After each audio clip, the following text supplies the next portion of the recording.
Some cities are born, others are built. But Paris was imagined. A dream carved in stone, crowned in gold, and painted with rebellion, beauty, and genius. More than 2,000 years ago, long before the Eiffel Tower pierced the sky or Notre Dame cast its Gothic shadow, a Celtic tribe known as the Parisii made their home on the banks of the Seine, a simple riverside settlement, wooden huts, firelight, and canoes. Then came the Romans in 52 BCE. They called it Lutetia Parisiorum, Lutetia of the Parisii, and transformed it into a bustling Roman city.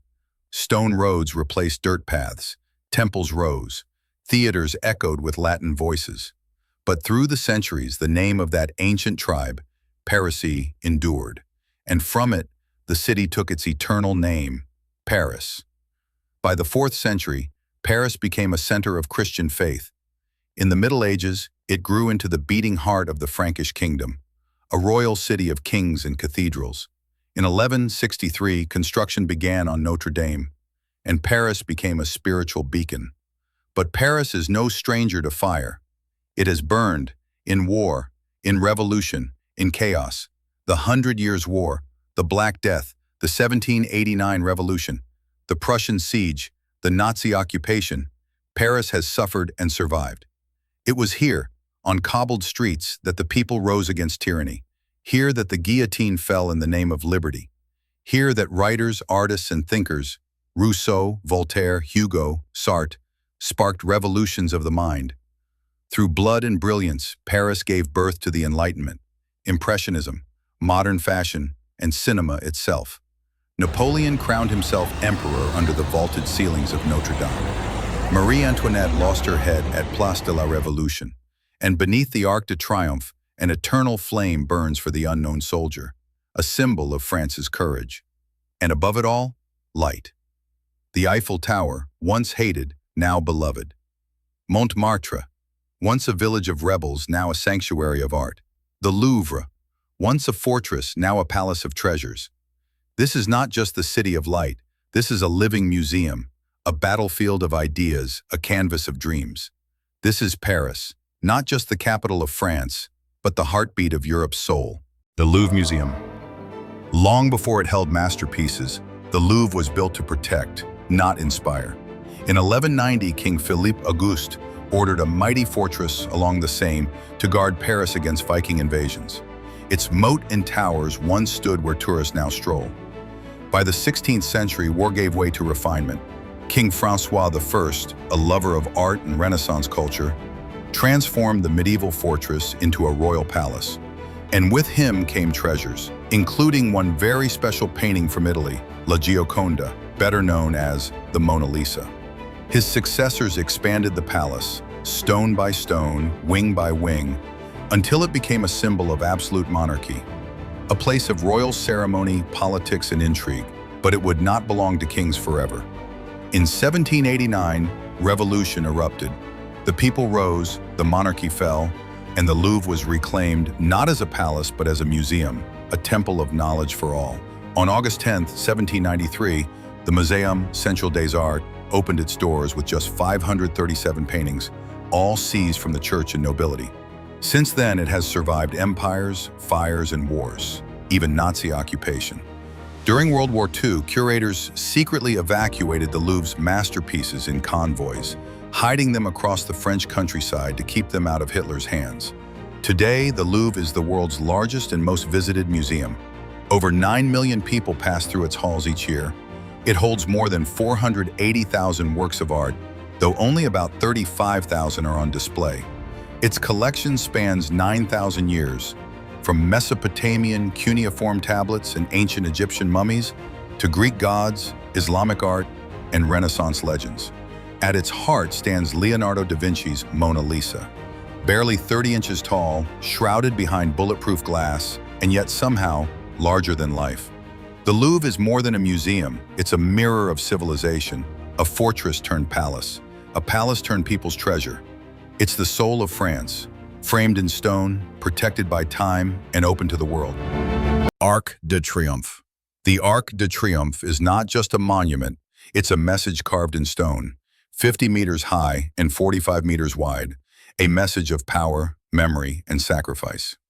It was commissioned by Napoleon Bonaparte in 1806 after his crushing victory at the Battle of Austerlitz, a moment when he declared to his troops, "You will return home through arches of triumph."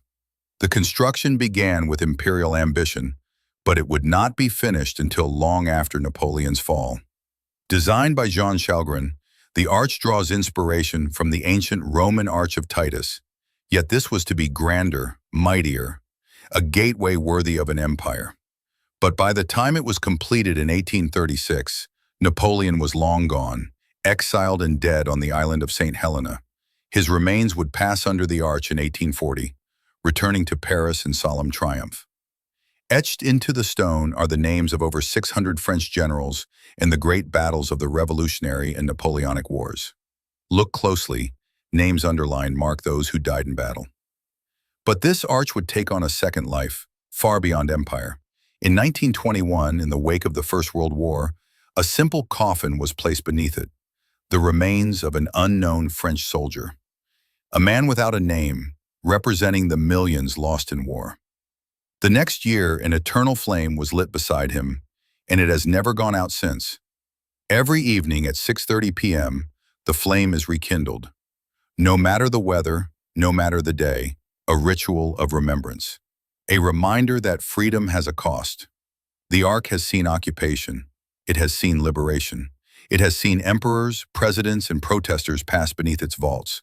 From Bastille Day parades to moments of mourning, it stands at the center of French memory, a silent witness to history. The Arc de Triomphe is not just the finish line of the Champs-Élysées, it is the gateway to the soul of a nation. Basilique du Sacré-Cœur de Montmartre, high on the hill of Montmartre, where the city's heartbeat echoes in every cobbled step, sits a white basilica with a heavy soul. The Basilique du Sacré-Cœur was commissioned in 1873 after France's humiliating defeat in the Franco-Prussian War, a time of grief, political chaos, and national soul-searching. Built as a symbol of repentance, it was meant to cleanse a wounded France. But not everyone welcomed it. To some, it was a monument of division. To others, a beacon of hope. Montmartre, its home, was always different. A hill of outsiders, revolutionaries, bohemians, and visionaries. It was here the Paris Commune made its last stand, and later, where Picasso, Modigliani, and Toulouse-Lautrec reimagined the world in paint and poetry. Sacré-Cœur may have risen from defeat, but Montmartre turned its shadow into art. The Ferris wheel.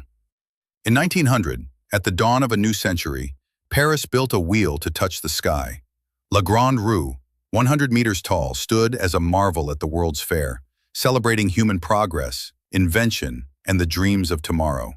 It symbolized Paris at its best, bold, beautiful, and forward-looking. Today's wheel near Place de la Concorde is smaller, but its meaning still spins with wonder. It stands where once the guillotine stood, where kings and queens fell during the Revolution. That's the story of Paris, a city that rises, falls, and rises again, always turning, always dreaming. And from the top of the wheel, the view is clear. All of Paris, its pain, its poetry, its promise, turning beneath your feet. Why is Paris famous? Not just because of what it built, but because of what it survived. Revolutions, wars, occupation, liberation, fire and flood, loss and light. And through it all, Paris kept dreaming. It dreamed in stone, in music, in rebellion, in love, in the silence of its catacombs, and the brilliance of its cafes. Paris is not just a place, it's a promise. That beauty can rise from chaos, that light can endure, and that no matter how dark the night, somewhere Paris will shine.